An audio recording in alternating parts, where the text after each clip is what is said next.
പാലക്കാട് വാളയാറിൽ train യാത്രികരോട് police ഉദ്യോഗസ്ഥർ ചമഞ്ഞ് 25 ലക്ഷം രൂപ തട്ടിയെടുത്തു. പട്ടാമ്പി സ്വദേശികളായ 2 പേരിൽ നിന്നാണ് പണം തട്ടിയത്. പരിശോധനയ്ക്കാണെന്ന് പറഞ്ഞ് കബളിപ്പിച്ചായിരുന്നു ഈ പണം തട്ടിയെടുത്ത് കടന്നുകളഞ്ഞതെന്ന് മനസ്സിലാക്കുന്നു. പോലീസ് അന്വേഷണം തുടങ്ങിയിട്ടുണ്ട്.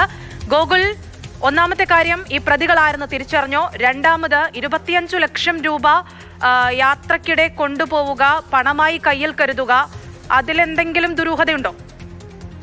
നിലവിൽ പോലീസ് ഇപ്പോൾ ആ പണം കൊണ്ടുപോയതിൽ ദുരൂഹത സംശയിക്കുന്നില്ല. കാരണം അത് സ്വർണം വിറ്റ് ലഭിച്ച പണമാണെന്നുള്ളതാണ് പരാതിക്കാർ പോലീസിനോട് പറഞ്ഞിട്ടുള്ളത്. പോലീസ് പ്രധാനമായും ഇത് അന്വേഷിക്കുന്നത് ഈ പണം തട്ടിയെടുത്തവരെ സംബന്ധിച്ചാണ്. കാരണം കൂടുതൽ വളരെ ഗുരുതരമായൊരു തെറ്റാണ് അവർ ചെയ്തത്. കാരണം പാലക്കാട് വാളയാറിൽ ട്രെയിനിനകത്ത് വച്ച് പോലീസ് ചമഞ്ഞാണ്, താങ്കൾ പോലീസ് ഉദ്യോഗസ്ഥരാണ്, നിങ്ങളുടെ ബാഗിൽ MDMA ഉണ്ടോ എന്ന് സംശയമുണ്ട്, അതുകൊണ്ട് തന്നെ ഇത് പരിശോധിക്കണമെന്ന് പറഞ്ഞു.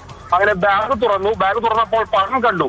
അങ്ങനെയാണ് ഇവരെ തങ്ങളെ കസ്റ്റഡിയിൽ എടുക്കുകയാണെന്ന് പറയുകയും അന്തിക്കോട് അന്വേഷണത്തിൽ ഇറങ്ങുകയും ചെയ്തത്. പിന്നീട് ഇവരെ ഒരു ഇന്നോവ കാറിൽ കൊണ്ടുപോയി. ഈ കൊണ്ടുപോകുന്നതിനിടയ്ക്ക് ഇവരെ വണ്ടിയിൽ ഇറക്കി വിടുകയും പിന്നീട് പണവുമായി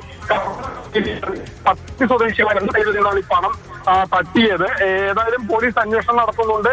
ഇവർ ഒരുപക്ഷെ ജില്ല കടക്കാനുള്ള സാധ്യത കൂടി പോലീസ് കണക്കാക്കുന്നുണ്ട്. കൊളത്തിൽ നിന്ന് കണ്ണൂരിലേക്ക് പോകുന്ന ട്രെയിനിലായിരുന്നു ഇവർ കയറിയിരുന്നത്. കുറ്റിപ്പുറത്ത് ഇറങ്ങാനായിരുന്നു ഈ 2 പേരും നിശ്ചയിച്ചിരുന്നത്. പക്ഷെ അതിനിടയിലാണ് ഇത്തരത്തിൽ പോലീസ് ചമഞ്ഞുകൊണ്ട് പണം തട്ടിയത്.